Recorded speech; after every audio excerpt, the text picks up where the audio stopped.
All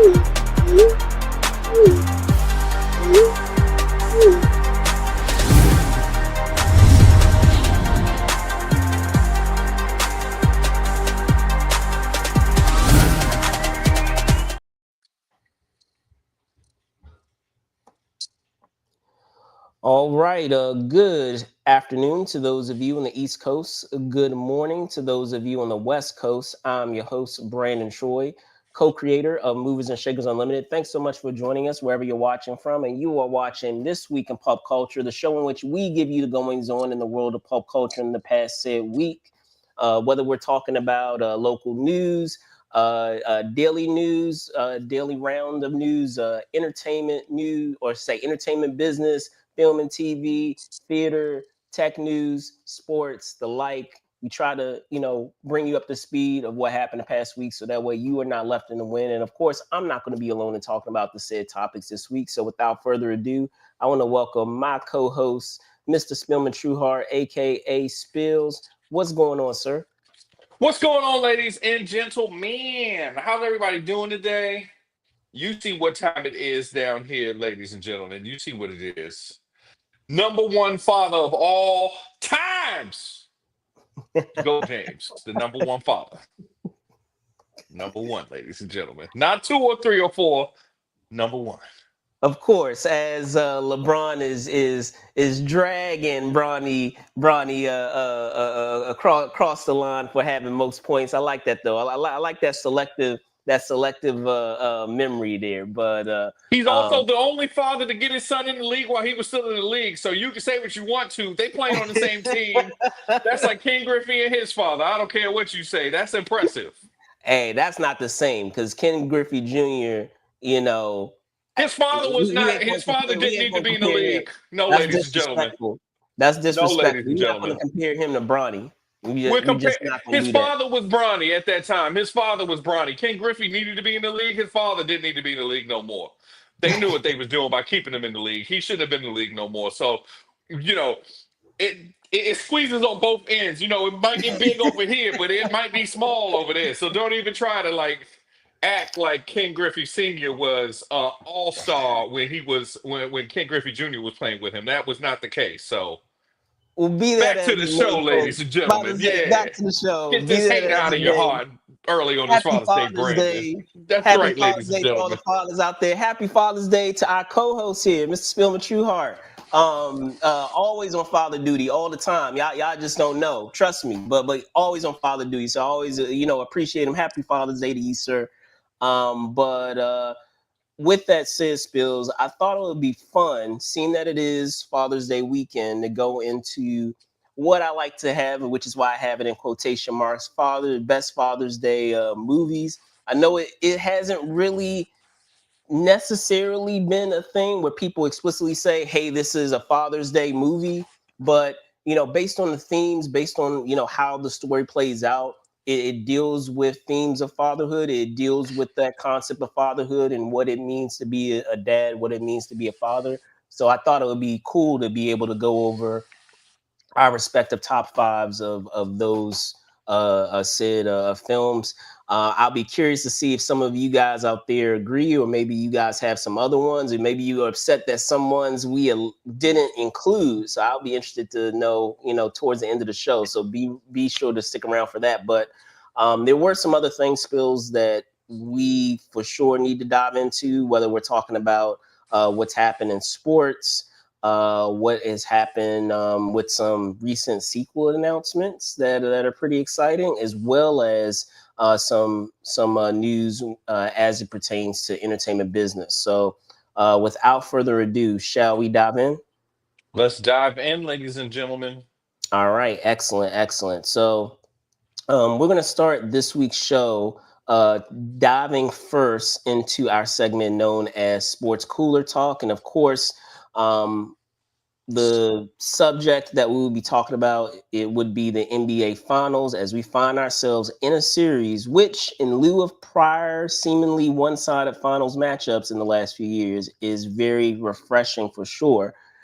This past Friday, in a nail-biting comeback in the final few minutes, saw the Oklahoma City Thunder tie or I should say, even out the series 2-2 in their 111-104 win on Friday against the Indiana Pacers.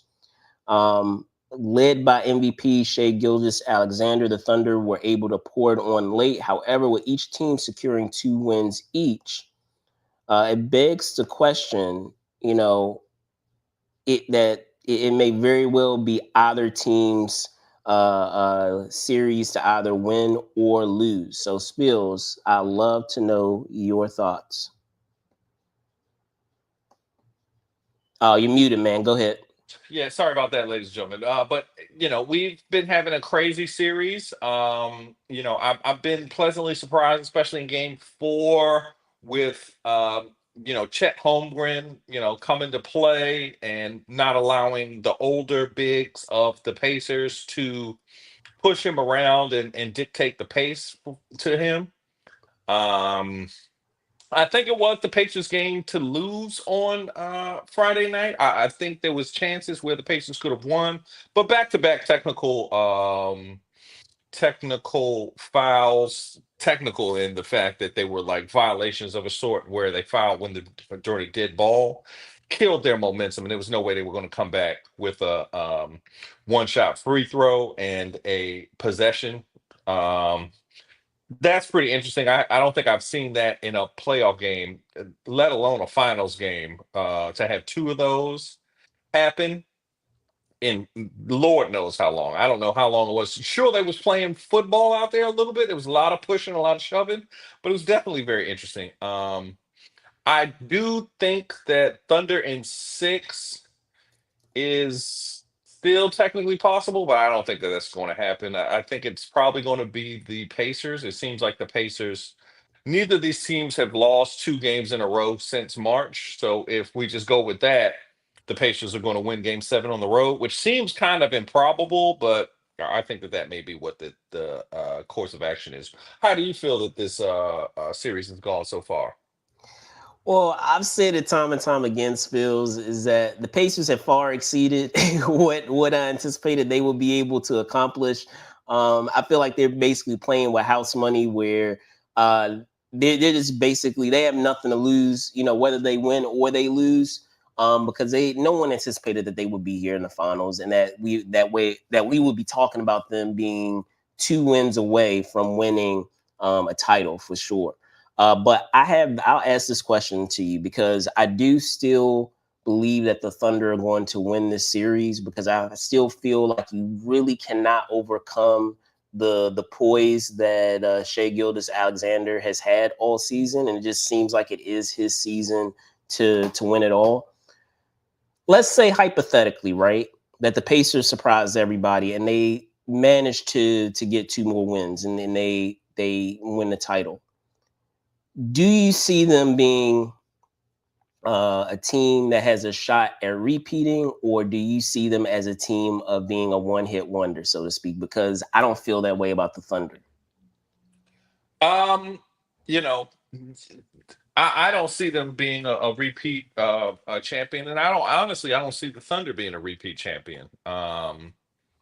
I think that they ran away with it this year, but with the way that the contracts are and the way you have to have 8 or 9 good players that are 3-and-D guys, instant offense kind of guys, like how these 2 teams are constructed and how the teams last year and the year before have been constructed. Really, going back to I hate to say this, but to your back-to-back Warriors with Kevin Durant, I think that's the last time that we've had back-to-back champions. It's been almost 8 years now. So to me, I think it'll be another person next year, probably the Lakers, when we trade Austin Reeves for Antetokounmpo in the off season. I think that that's going to happen, and then we're going to win the championship next year. So I don't think it's going to be a repeat champion, but it is very interesting that the NBA is like, all of our lives, there's been a lot of repeat champions. It's been repeat champions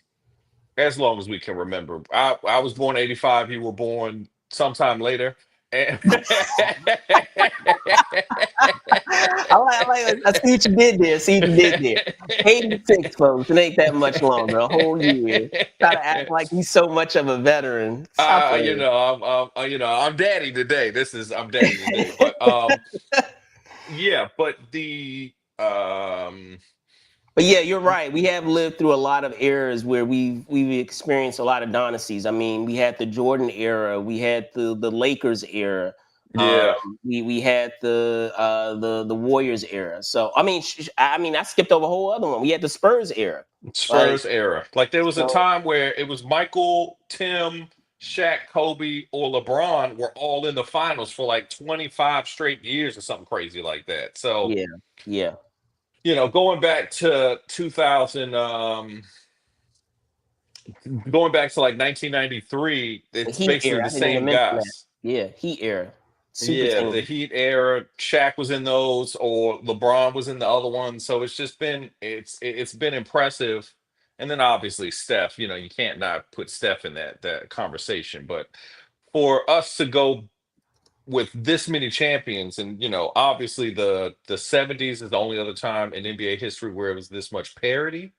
And we look at the 70s as kind of a weak period in the NBA's history. So to me, it's very interesting to see all these different teams winning. It's good to see a lot of teams that have never won win. Denver got a chip, Toronto got. We lost Spills there for a moment. Sorry guys, my system All good. Go ahead, continue. but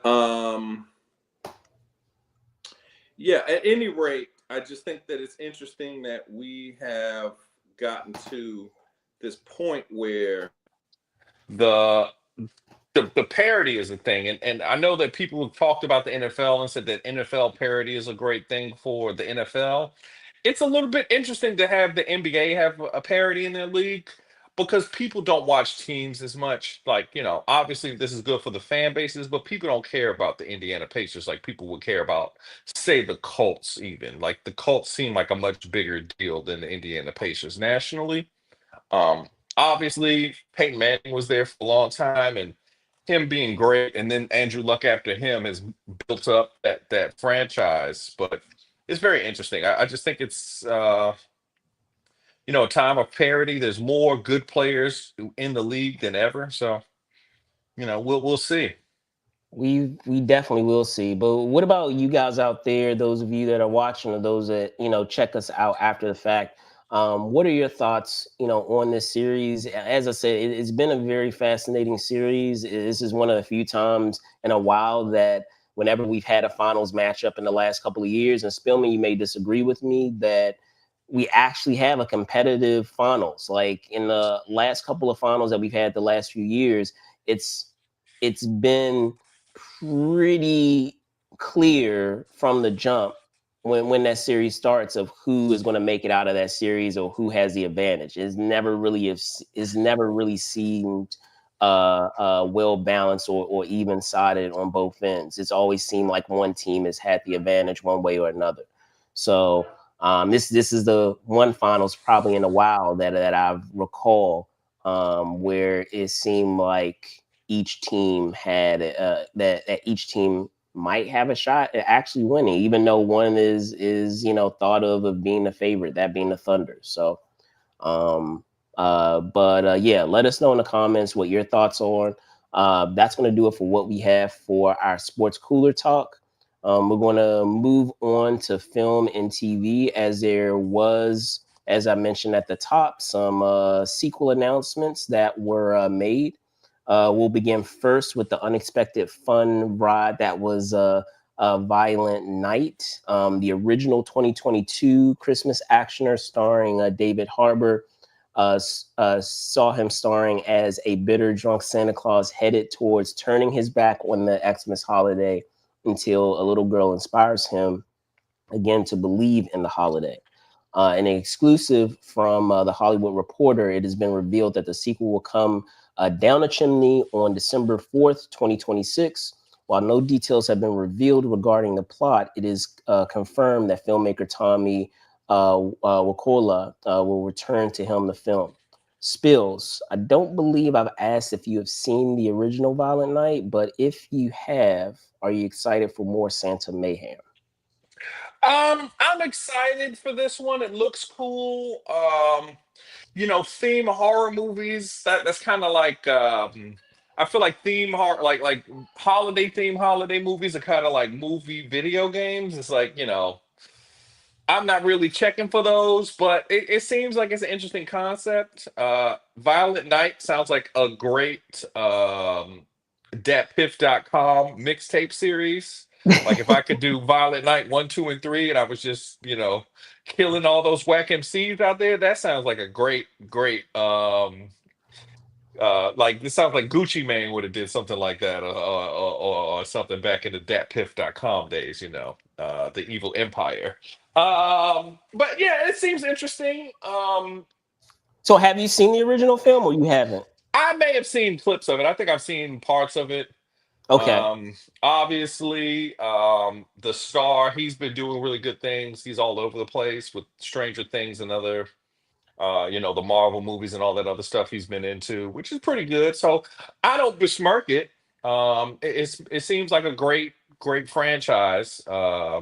They making another one, and also Violent Night. That just as a child of the '90s, that just seems like what I would call something. It seems like extreme, like in the way that things were extreme in the '90s, like Violent Night, which just seems very cool. I like that. I'm very interested in that. So So yeah. I was gonna say I'll break it down for you. I mean, since, I know you said you've seen clips of it, but and for those of you out there, without like spoiling it too much, I'll just say that just think of if John Wick and Die Hard had a baby, and you mix that in with you sprinkle that in with the magic of Santa Claus, and you have Violent Night.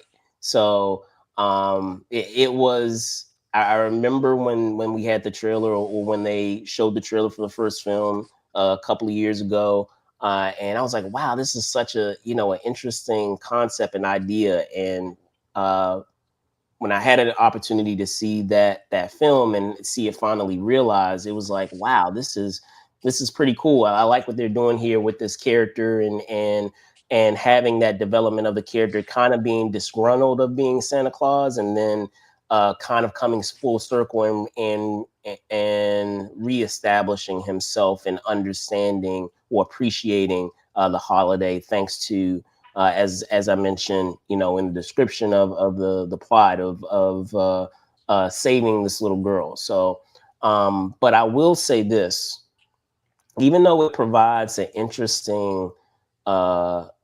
an interesting concept, I'm still skeptical that there's enough there to warrant a sequel.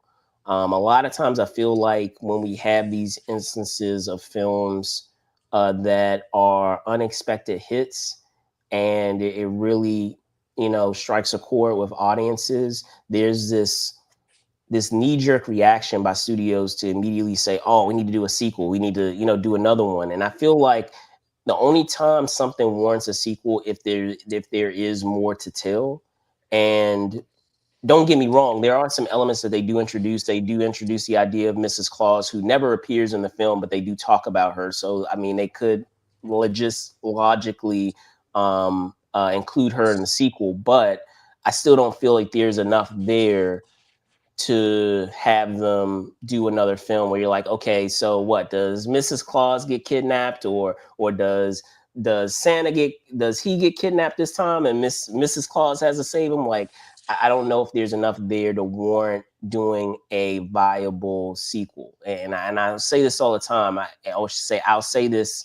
I don't think I've said this on the show before, but as good as the original an original film can be, or the original initial film can be, it doesn't always mean that you need to make a sequel. It doesn't always mean that you need to turn it into a franchise. Like, we have a good example of that recently, right, with Sinners, where Sinners is a terrific film, but there was initially a knee-jerk reaction of potentially turning that film into a sequel, and Coogler, he put the kibosh on that. I was like, no, it is what it is. It's a standalone story.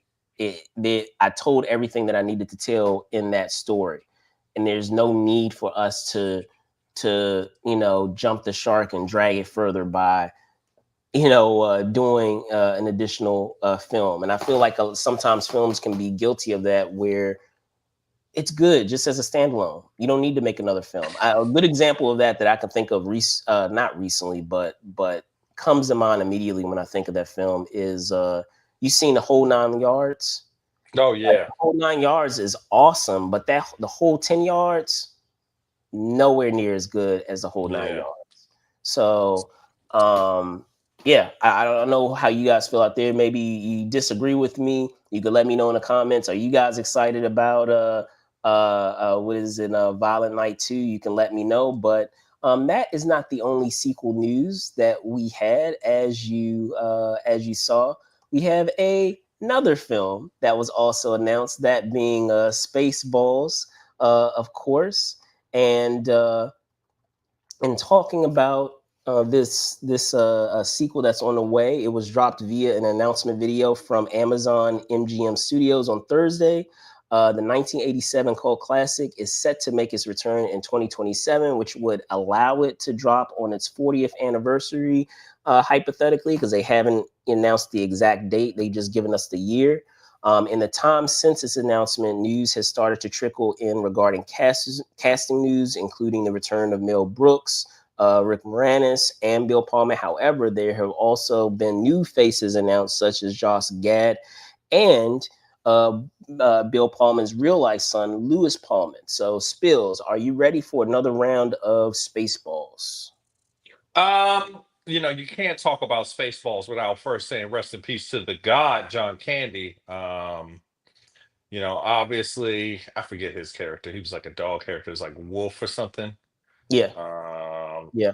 Obviously that is sad that he's no longer with us. And I imagine Josh Gad, being a portly comedian, will be taking over that role. Obviously they kind of I can can fit see that that. same I can see thing. him, hopping into that role. We're dealing with a lot of quote unquote next generation characters from one of the people that I gave. So it would make sense that that character also had a kid too, and that they are brought along for the adventure, or maybe not. Maybe they will expand that universe, or maybe they will try to connect it as much to the original. But I'm sorry. Go ahead. I just enjoyed like some of the rollout stuff that they did. Like they did a scroll a la Star Wars, the intro to Star Wars movies. Sure. And they just recounted all of the different All the iterations of Star stuff, Wars and different other kinds of Marvel stuff, like episodic, like things everything. that It's we talk about hilarious. on this show all the time about how where they going with all these shows and movies and movies and shows. Like it's too many shows and movies. What Prequels of a spinoff of a sequel of a prequel. That was funny. It was like, yeah, this is a prequel of a sequel of a sequel of a prequel. Yeah, and I But yeah, also hope that Mel Brooks, he is not a spring chicken in any stretch of the imagination. So I hope that get he it started. can get it started, and also, get to 2027. That's a long way away for a man of his age. Like, Yeah, not to say yeah. no day is promising to start being that negative Nancy, but that, I just hope that we could get through to it. Because like Rick Moranis is probably like 70 by now. So Mel Brooks, is older than Father Time. He's like, They yeah, say I think they say he's going to turn 99. Let me see if yeah. that's correct. From what I remember, And that he is, looks pretty good for 99. He looks pretty sharp and stuff, but yeah, yeah, for sure, for that's just sure. amazing. I really enjoyed Spaceballs when it came out. I'm a huge fan of it. Yeah, Today I still say merchandising. he'll turn 99 later this month. There you go. So he'll be 101 when this movie comes out. If he makes it to this movie coming out, I'll buy you a soup dinner. I don't know. I don't know. Like I hope that they already got his parts of the movie in the can. By that time, yeah. Not by that time. I mean, today. I hope they already shot his stuff. Like maybe they need to do stuff in post, but hopefully he's got it done because this is possibly going to be his last film. Obviously Mel Brooks, an illustrious comedy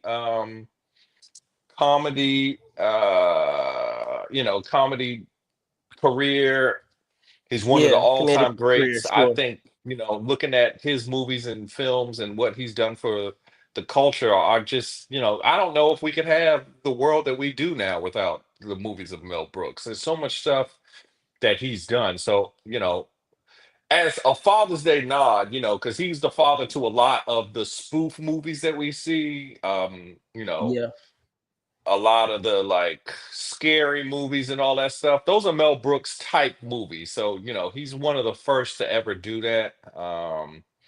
And one of the best. So to me, this would be a great way for him to go out. I've always wondered about but I have a problem with this. Do you have the same problem? Or do you know what I'm about to say? What are you about to say?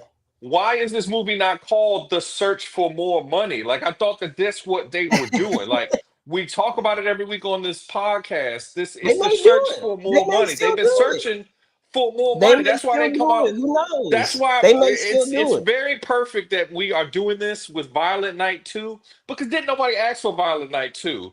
Somebody in the office somewhere was like, "Hey, we made a lot of money on that Violent Night. People might want to see Santa Claus killing people again." Like so, to me, the search for more money was right there. They should have did the search for more money because that's what they were saying. They said it in the movie. They said, "Come back for Spaceballs 2, the search for more money." Where They obviously can a still do 99-year it. old man They can making a still do it.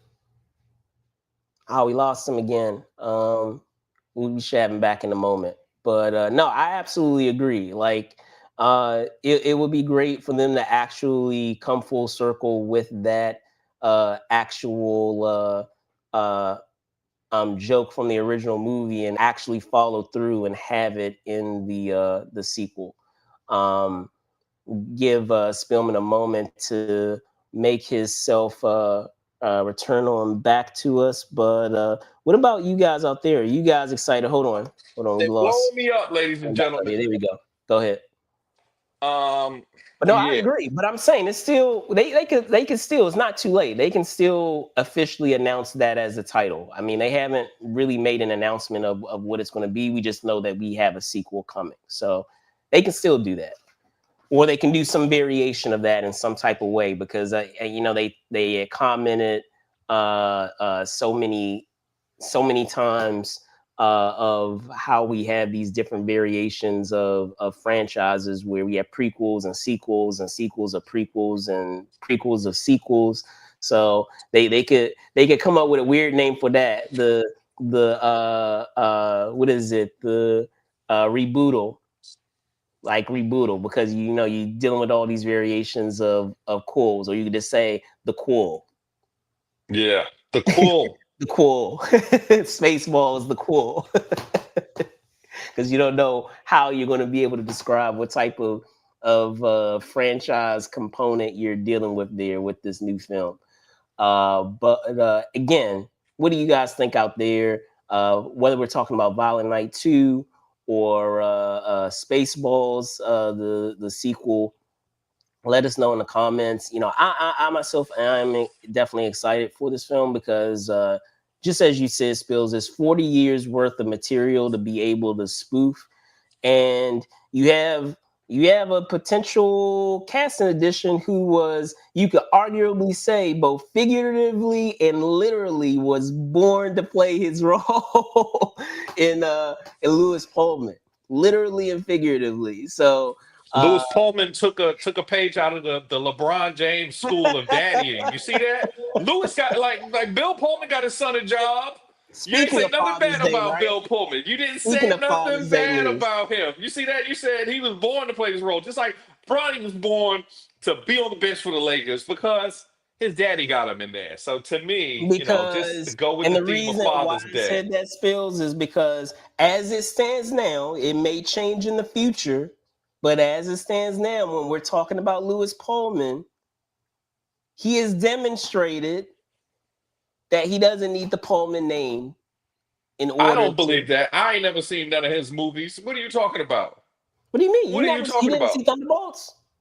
I didn't know that that boy was in the movie. I didn't see Thunderbolts, but I didn't know that he was in the movie and he was Bill Pullman's son. Like, no, I don't like. Don't even He try has it, ladies had and some. gentlemen. Did No, you he see has had that? some nice Did you performances. see that? You would think that Earlier in Brandon his is six career, I foot would have eight too, agreed with you. because he's reaching right now, ladies and gentlemen. He Earlier in his is career, reaching. no, earlier in his career, I would have agreed with you that we're talking about similarities here. But nope, nope. He's definitely been able to pull in some performances where I'm like, okay, all right, you got something here. That may Our be what Father's Day. That's what that's that may called. be what we're talking about with Bronny It's the same thing. until he can prove me wrong. But for the time being, I'm gonna reach, and I'm gonna reach and say that yeah, this is you're right. different when it's not the same thing. It's the exact You're same gonna thing. you're Ain't gonna nothing reach wrong with it. You ain't had with no LeBron. problem. You see that, ladies and gentlemen? The bias of LeBron is very apparent right now. He was just saying he's born to play this role. You see how happy he was? He was just happy to say that. He can't be happy for LeBron though. I'll be Terrible. happy when he can prove me otherwise, Spills. That's when I I'll be mean, happy. He they hasn't been able sold to three prove me million jerseys. otherwise. They sold 3 million Bronny jerseys. That's enough to I say. ain't talking about Mm-mm-mm. jerseys. I'm talking about actual play. Merchandising. Not That's talking what about it's about. merchandise. I'm talking about It's a actual product. play. Oh, didn't nobody? Don't you talk about actual play? The 55th pick. Actual play. You ain't never And said like I actual said, play about a and 55th look, pick in your life. no shade to Bronny. He may still prove me wrong. Because we've had second round picks that have done decent. Look at Mono Ginobili. You know, he was, if memory serves, he was a second rounder. Draymond Green. Yeah, second rounder. That's what I'm So saying. They proved themselves. He still has yet to do that for me. Not saying that he won't. He has terrible, yet to ladies do and it for me gentlemen. You see currently. that? Do you see this? As it Mm, stands mm, mm. now, in June of 2025, he has yet to prove it to me. I feel like May he's proved change. it. He's proved May it. He made change. the league. He made the roster. He made the roster. That's all that matters. He made the roster. I saw the list of other people daddies who got in the league. Patrick Ewing Jr. only scored 3 points in the league. Bronny scored like 6 to 20 times more than that. It's fine. Don't worry, ladies and gentlemen. Don't worry, ladies and gentlemen. Do you see this? Terrible. Absolutely bonkers. I'm not gonna wrap it up for our film and TV talk. I don't know how we segued into sports there, but we're now going to get into some entertainment business because we did have something major that did happen in that regard when it comes to Warner Brothers. So this happened. This it happened. What was that? On the on Monday, this past Monday, it was announced by Warner Brothers Discovery CEO David Zaslav that the entity known as Warner Brothers Discovery would be broken up into two companies, that being Warner Brothers Discovery Streaming and Studios, which would include Warner Brothers Pictures, HBO Max, and Warner Brothers Discovery Global Networks, which would include CNN, TNT, TBS, and more largely comprising linear TV businesses that, according to the announcement made by Zaslav, include those TV businesses that have also suffered declines in revenue and profitability. The split, according to Zaslav, will give each company sharper focus and strategic flexibility that they need to compete most effectively in today's evolving media landscape. Spillman, your thoughts on the split that we're going to have with Warner Brothers Discovery, of them having these two companies, having the streaming and studios arm, and them having the global networks arm? Ladies and gentlemen, I am very intrigued by this because I could be a CEO. I could have told you that putting Warner Brothers and Discovery together wouldn't work. It just doesn't make sense. Why are you going to put TV shows about obese people and odd families on the same network as the home box office channel and stuff? That just doesn't make sense. It doesn't seem like those two things go well together. Usually, when you have a corporate merger, there are two properties that do things well, and add to each other. But this one just always seemed to be a misshapen fit from the jump. Like when they even changed, like I can't imagine how many millions of dollars it's taken to take HBO Max, name it Max, and then unname it HBO Max. Like go back to HBO Max. Like that seems like at least $30 million in wasted money. Like I can't imagine how much redundancy this has created within these two companies, and then to have to rehire people because I imagine that they used to have two CFOs and then they had to get one CFO. Now they have to go hire a new CFO. That doesn't seem like anything that anybody ever wanted. So this is just a very interesting development. Anybody with half a brain could have told you that this was not going to work when they did it. I remember when they changed into Max, it was very interesting that I was like, oh, okay, I don't get why turning this service into Max lets you know that Discovery is on there. Like I go on the Max app all the time and look at stuff, shout outs to White Lotus. But it's not like I'm about to click on a lot of those shows that are Discovery shows. I don't in my brain think about the Discovery Channel shows for HBO Max, and I don't know too many people who are like, "Oh, you need to check out these Discovery Channel real crime mysteries that are on here." I just don't get it. How do you feel about this, Brandon? So I'll second on everything that you said. I'm not buying the quote mentioned before that Zaslav gave, talking about he wanted to kind of maximize the potential of each company.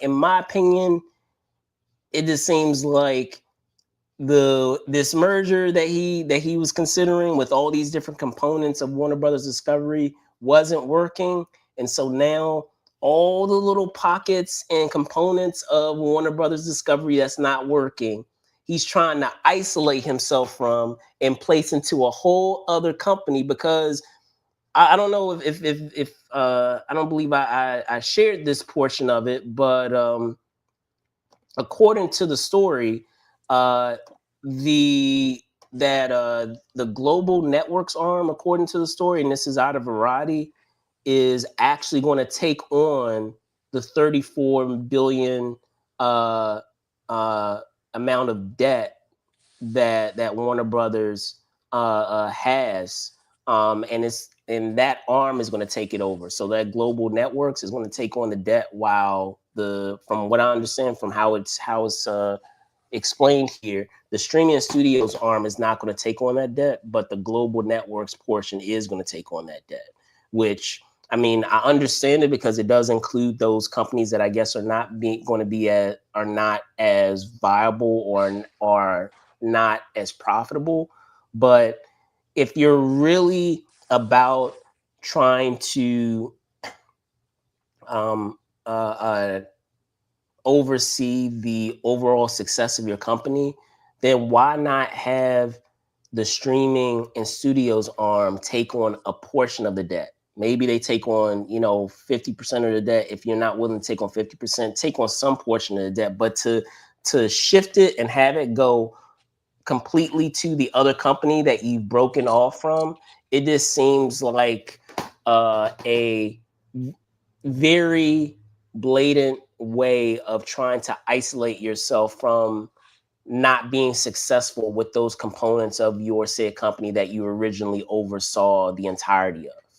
So It's just a very interesting thing. This is like, and that he this was is the able to part. pull it off, and people were that he was able to get away with pulling something like that off. Like, oh well, we're trying to maximize both of these. No, you're trying to isolate yourself from those things that are not successful in your company and make it into another company, so that way you don't have to deal with it, because he's not even overseeing that portion of the company. According to the story, it's going to be the CFO that's going to be overseeing the global network arm. Gunnar, and I apologize if I'm butchering your name, but Gunnar Weidenfels, who's currently the CFO of Warner Brothers Discovery as it stands now.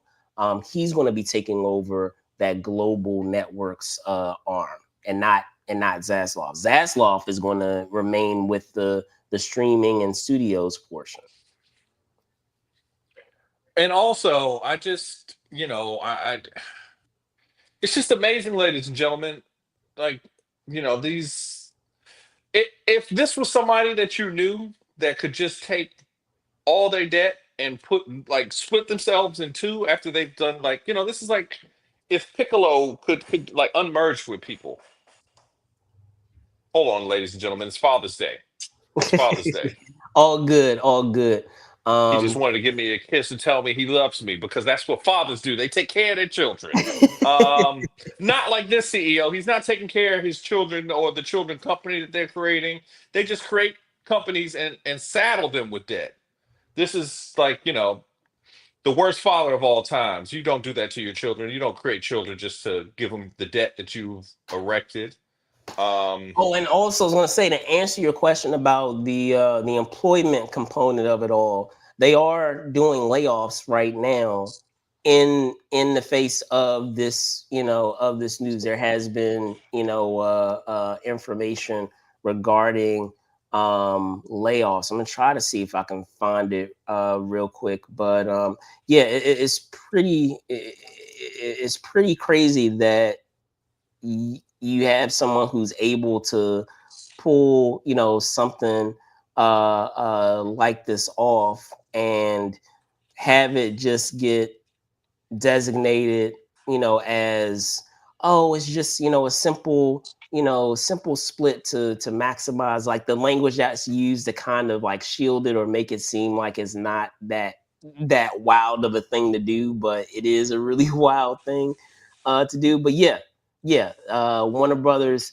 has made layoffs, and this was from last. Let's see, this is the 4th, so that would have been what, Saturday? No, not Saturday. I'm sorry. That would have been not this past Wednesday. Thursday. When Or like the Wednesday or Thursday, yeah. Thursday prior. So. But again, think about how crazy that is, ladies and gentlemen. The Wednesday prior. The Wednesday, yeah. Just think about how crazy that is. That we have, at your job, would you be able to lose $3,400? You would not be able to lose $3,400 at your job and keep your job. But this CEO and the board, they have created billions of dollars in debt with just half-cocked ideas. Like, these are ideas that if you would have, if I would have brought them to you, if I would have said 5 years ago, hey, let's take the Discovery Channel and HBO and merge their streaming sites together, and then we'll print money. Somebody would say, how did you think that? It's not like, it's not even that. I understand you trying to make an effort to merge these entities, but if it doesn't work, then be willing to still see it through and to still assist in pulling those things that didn't work out of the rut. Don't just, break off from it and then just put it over here. Like, that's what I'm saying. Like, I understand that, mergers happen, acquisitions, mergers, they happen. But even if that were the case and you decide, okay, this isn't working, try to show some goodwill of making an effort at least to try to assist with the very thing that you were overseeing at that time. So like, getting 50, taking on maybe a portion of what that debt was, like, not even taking on the entirety of the debt, taking on a portion of it and then leaving the other portion with the other company. So that way you're still trying to help or assist that said portion, of the company. But like, to extend that entirety of that debt to that arm of the company, because right now, as it stands, it's going to, from what I understand, it will go into effect mid 2026, according to the story. It would officially, yeah, mid 2026, they'll officially make that split. So there's still, you still have roughly, I guess, half of a year. Well, I guess you could say an entire year, because we're at the halfway mark now. So about a year out. So right now they're still finishing things off or finalizing things with where things stand now. But yeah, like it just seems kind of like a I'll say it, like a cop out to say, okay, this didn't work, but I'm not going to help fix this thing that didn't work. I'm just going to, break off from it and put it over here while I continue with the things that are successful. I So, think that, with the way that venture capitalism is, it almost seems like this was the plan anyways, just to destroy Discovery with the debt from Warner Brothers. It seems like, mm. if you could just move something on a balance sheet, it takes care of the problem. But I feel like that's what they do. That's how they close Toys R Us, ladies and gentlemen.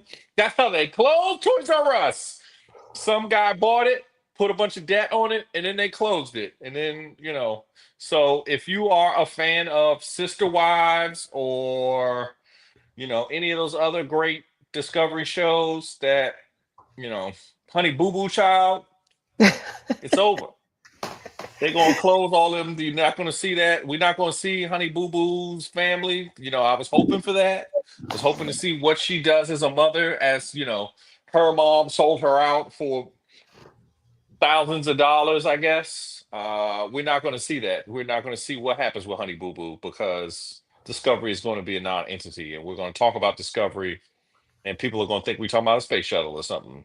Um, but it's over, ladies and gentlemen. I just think that was the plan. It was like, all right, we're going to get this stuff off of here, and then boom, we back on top. So What very about you interesting. guys? Yeah, it is crazy. I was gonna say, but what about you guys out there? Before we hop into our main story, let us know what your thoughts on this eventuality of having Warner Brothers Discovery break off into two components. For some out there, maybe it doesn't matter to you either way, as long as you get the shows that you want. But for those that I know that also watch, that are actively working in the industry, share your thoughts on its impact, because it just as Spillman kind of teased there, it does have long-standing implications with employment, with what type of content we're going to get, whether it's film, television, any type games, like anything. People kind of take for granted something like this, what the ripple effects are in terms of what consumers receive because of the decision being made here. So, but that is going to do it for our entertainment biz talk. We're now going to dive into our main topic story, which, as I mentioned at the top, it is Father's Day weekend. So we are going to get into our Father's Day movie list. And so, and thinking about this top 5 list, a lot of times, as I mentioned, when we're talking about top 5 lists and we're talking about different genres of movies, I feel like those movies that deal with like Father's Day a lot of times get overlooked. Where we there's not necessarily, I feel like, a definitive genre that says, "Hey, this is a Father's Day movie." However, when we're thinking of Father's Day, I feel like a lot of these movies encompass a lot of those themes that deal with what it means to be a parent, whether it means to be a dad, a father. So, as I said, I thought it would be fun to go into our top 5. I'd be curious to see, for those out there, if you guys agree with me and Spillman's top 5. Maybe you guys have a different one, but Spillman, I am going to punt it over to you first for your number 5. So, if you can share, sir, and if you wanted to share why it's at the number that it's at. All right. Number 5 for me is actually a movie that may be surprising to some of you. But number five, obviously, is a great Disney movie. It's a movie about fathers and the things that they do to build a legacy and how we live up to them. It has to be The Lion King, ladies and gentlemen. I was thinking about going Empire Strikes Back here because it's the ultimate I father thought line about that that too, but I people. had my reason as to why I didn't pick it. But go ahead. Yeah, obviously, Luke, I am your father. Is what people say, even though that's not the quote. It's like, no, I'm your father. That's what he said, which is a thing that you could definitely say. But the Lion King, obviously, we see him in the back there. There goes our man Mufasa, which ironically is the same actor playing the father. The father is um James Earl Jones in both Empire Strikes Back and The Lion King, and he feel like daddy to me. But just some of the themes of I know you because I know your father. That's a big thing that people say. Being a son and going through life and learning and growing. But this is definitely a movie about legacy and living up to take on the wrongs of the father and do all these things. That's very interesting to me. So to me, my number five was The Lion King. Okay. All right. So I feel like Spills, we are in agreement in this regard, in that that is also my number five Oh, as there you go, well, ladies and Lion gentlemen. King. And for many of the same reasons that you talked about yourself, where we do see a progression of generation to generation. Um, just as you said, you have that idea of what is it, generational burden. So you have this idea of this responsibility that Mufasa has as being the ruler, as being royalty, being a king, and then the responsibility of passing that along to Simba, and then Simba, of course, eventually passing along to his child. So it deals with that idea of um, passing on, as you said, a legacy, but there is some sense of burden there too, because that same kind of, and there's a term for it, but I can't think of the word for it. It's not called a generational burden. It's something else. But just that idea that you have that rivalry between Mufasa and Scar, and how it gets transferred to Simba once Mufasa is out of the picture, that instead of it now being Mufasa and Scar, that jealousy then progresses on or passes on to Simba, because Scar is still not the king that he feels like that he deserves to have the role of. So, but yeah, definitely Lion King is my number five. So Spills, I will punt it over to you. What is your number four? All right, ladies and gentlemen, my number four is an all-time comedy from the great Steve Martin. This was a huge franchise when it came out. Obviously, it's about a time in fathers' lives where it seems like things are the most stressful. And my number four is Father of the Bride with Steve Martin. As you can see, he went through it all in that movie. I think in the second iteration of this, he actually gets his wife pregnant again, which sounds horrible. To have a daughter that just got married and have a new child on the way. No, thank you, ladies and gentlemen. Wow. I could not. Can you imagine that? You got paid for diapers and dowries? That's crazy. Uh, That is crazy. That's too much. uh, Steve Martin was great in this movie. It's one of the all-time greats. It's a great top end TV movie. So my number four is Father of the Bride. all right, cool. So let's see. For my number four, that I have is Spike Lee. Spike Lee joined, and it definitely deals with the sport that we talk about a lot here Oh, this on is this great. show. Good job. So, of Good job, course, Brandon. I have to talk about He Got Game. Of Well, that's a course, classic. He Got Game. Denzel Washington, Ray Allen, Jesus Shuttlesworth. Um, Jesus, Jesus, Jesus. Jesus. But yeah, so many components to enjoy. That's incredible about this film. As I said, Spike Lee joint.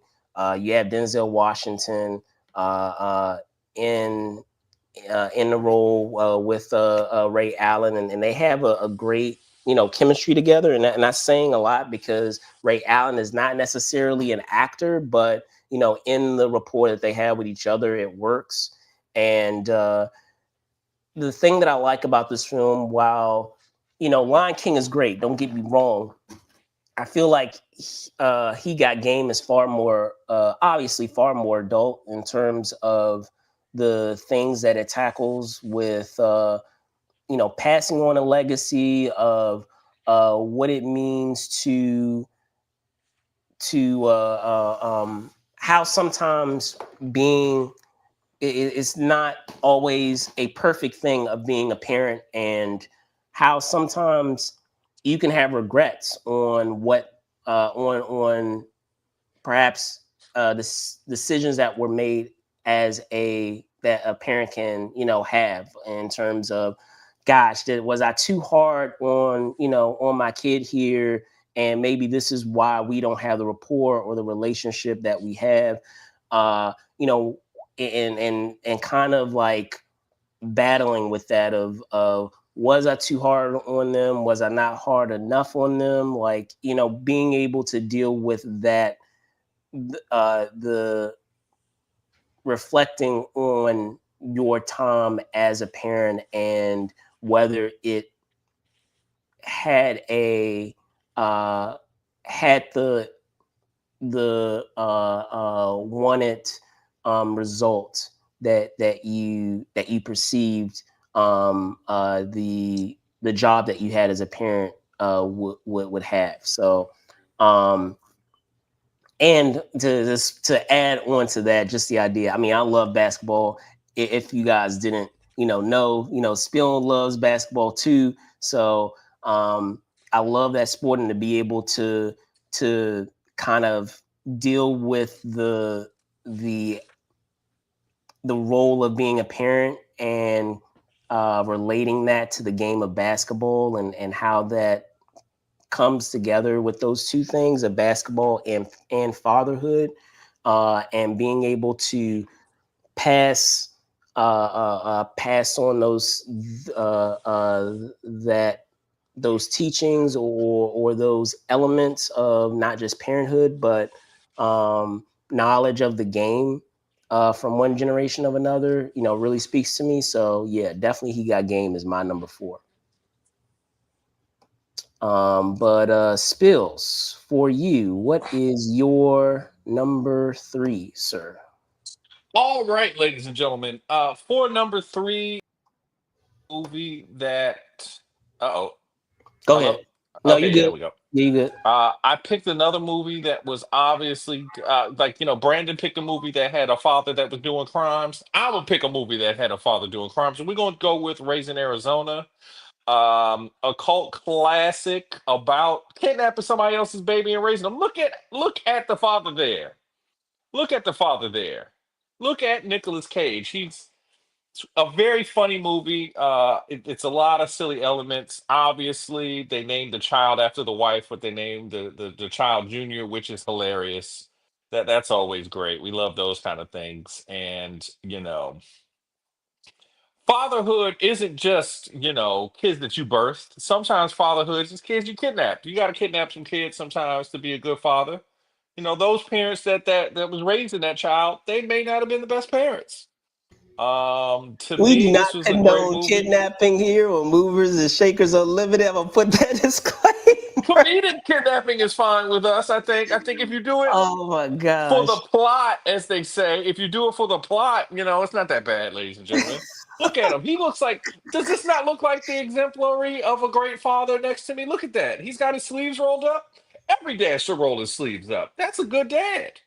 I don't know how you feel about this movie, Brandon, but it's an all-time great. I've always loved this film. Very funny. Probably one of my parents' favorite movies. They always talk about Raising Arizona and how silly it is. So, if my daddy liked it, your daddy should like it too.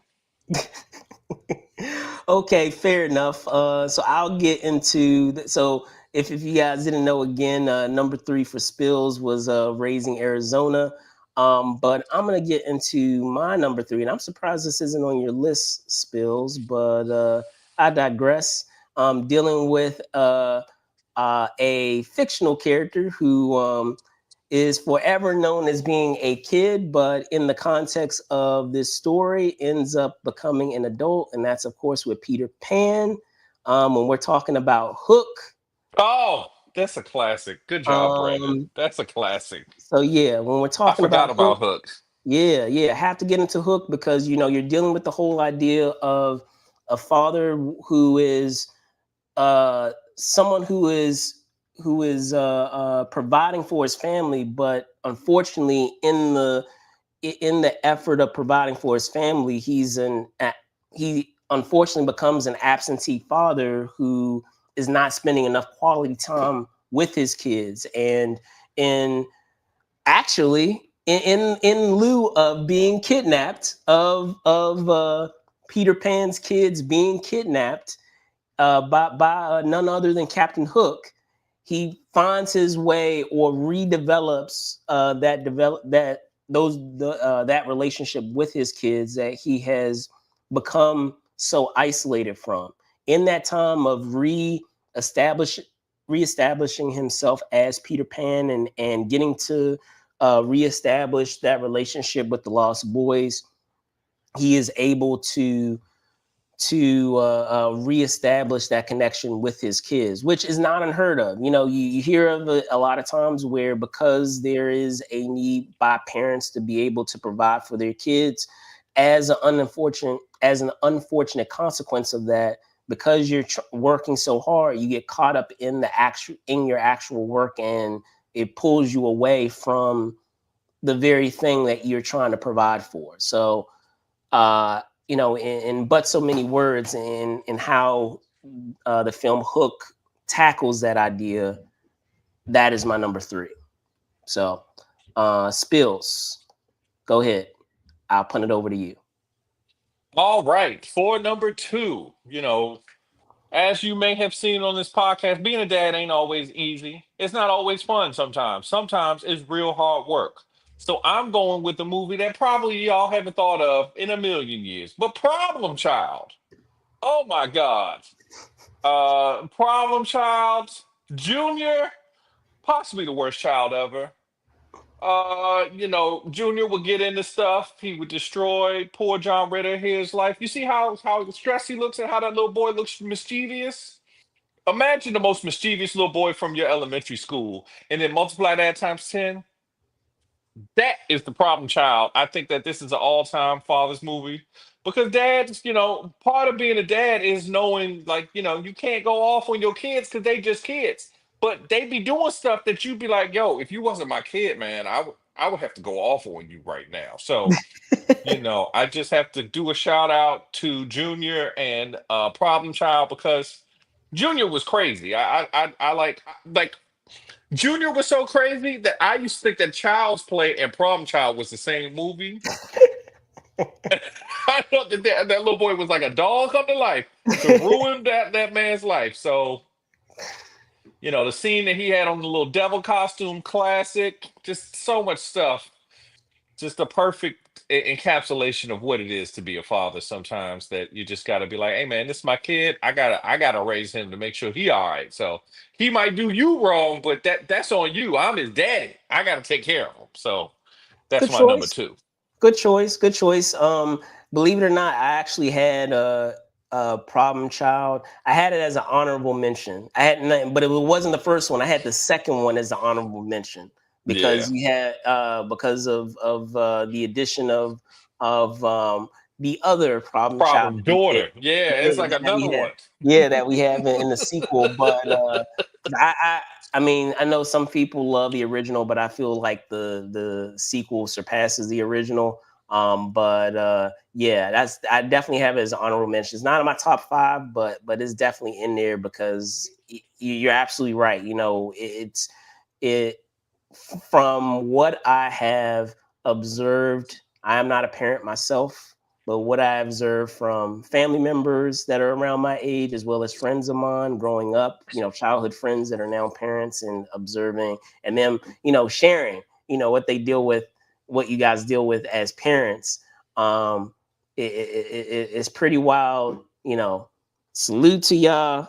Some of the stuff that y'all put up with, that you deal with as being a parent, and I know it's rewarding and all that stuff, but I know that there are also tough days too. So, as I said, I know you said Problem Child, the original Problem Child, is your number two, but for me, the second one is my honorable mention. But going into my number two, I'm actually going to go into a horror film. I'm going to switch gears a bit and go into Train to Busan, zombie film that deals with kind of similar to what we have with Hook, where you have a father who is not the best to start off the movie, not the best father in terms of how or where he prioritizes his kid, but or I should say his daughter. But as the story progresses, when they're placed into this life-threatening situation with these zombies on this train, it allows them to re-spark that bond that that they have as a father and daughter. And by the end, without giving anything away, he really exemplifies that idea of prioritizing a child more than yourself. So Spillz, I don't know if you had an opportunity to see Train to Busan, but if you haven't, I highly recommend you check it out. Well, I don't know if people have recommended it to you, if you haven't seen it, but yeah, that's definitely my number two. Yeah, I've heard nothing but great things about Trains to Busan. I think it's telling though that dads that are just dealing with life with their children is the number two for both of us. I think that the themes of dad it is very interestingly coming out. So that's interesting. Cool. All right, so you're number one, sir. All right, number one. I feel like number one is the single dad's anthem. I feel like every single dad that I talk to aspires for this. Number one is a movie that make us cry all the time. We all cry when we see this movie. The Pursuit of Happiness. Obviously the scene where Will take little Jayden here, and they go into that train door, and he close the door and cry with the boy because they homeless. Heart wrenching. The scene where he's clapping when he finally get that job so he can move his son up out of that little room, because I think this is actually the scene where he's crying. But good lord, I feel like this was one of the last great father son movies that Will Smith did, or movies about fatherhood that he's done. Most of the other ones were more action based, but this one, he didn't get an Oscar for this one. But it was like, what does he got to do, ladies and gentlemen? He's raising this child all by himself. He got fined for not painting right. He got fired, ladies and gentlemen. This is crazy. He got arrested. But just a great movie about fatherhood. Obviously the Pursuit of Happiness makes us all cry. So it's just good to see that Will was doing his thing with this one. I hear you. I hear you. And I mean that's a good choice. I'm bummed that I did not have it on my list, because you're absolutely right. Just the idea of just that concept of sacrifice, and how that plays into parenthood, whether you're a mother, father, what have you. And yeah, no, great choice as your number one. For my number one, This is gonna be uh, Miss Doubtfire, ladies and gentlemen. I haven't it's seen the not. list, but It's wow, we not. neither of us have Miss Doubtfire. I'm sitting there doing it, and I It's was like, not. oh, we left Miss Doubtfire off there. No, But it's you know not. And, why? and you're Because absolutely in right. Miss Doubtfire, he is not actually a good father. Because a good father wouldn't have been quitting his jobs and getting kicked out of places. That's not a good daddy. A good daddy wouldn't dress up like no lady so he could be around you. He'd just do what he needed to do. It's So not even that's that. good that we noticed It's that. it's no. I was gonna say it's just it was what you explained before. Forget about the component of Mrs. Delphire.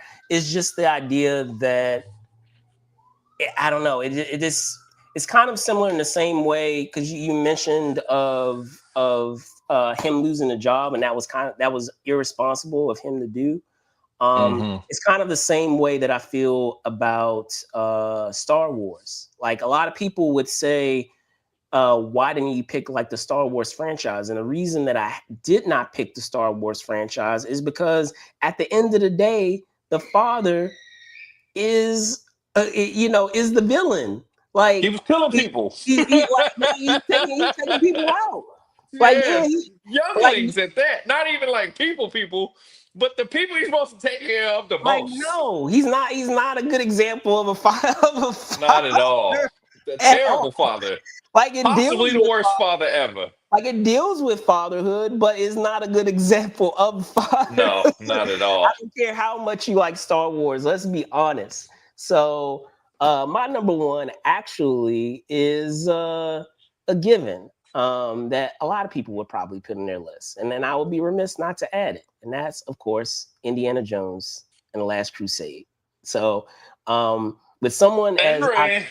yeah, exactly. Henry. With someone as iconic as the character of Indiana Jones, you had to have someone who's equally iconic and has as much presence and gravitas as Indiana Jones for you to believe that he is the father of this iconic character. And you can't at that time, you couldn't get more iconic than Sean Connery, James Bond, all playing all these, having played all these iconic characters. So to have him be the father of Indiana Jones but was really cool, and to see that dynamic between both of them and how they interacted with one another, where you kind of have this like this irritating parent component where like even amongst all the danger and the craziness that was happening in the film, they were still bickering with each other